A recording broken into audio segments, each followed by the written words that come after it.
కాకరకాయ వేపుడు కారం ఇప్పుడు చూద్దాం.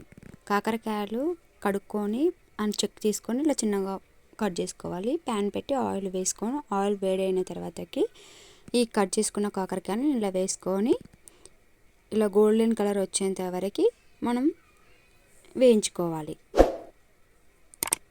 ఇలా రెడ్గా అయిన తర్వాతకి కాకరకాయలు ఒక బౌల్ తీసుకొని అందులో వేసుకోవాలి. దీని కాకరకాయ కారానికి ఎల్లిపాయలు, ఉప్పు, జీలకర్ర, కారం వేసుకొని సరిపోయేంత దంచుకోవాలి.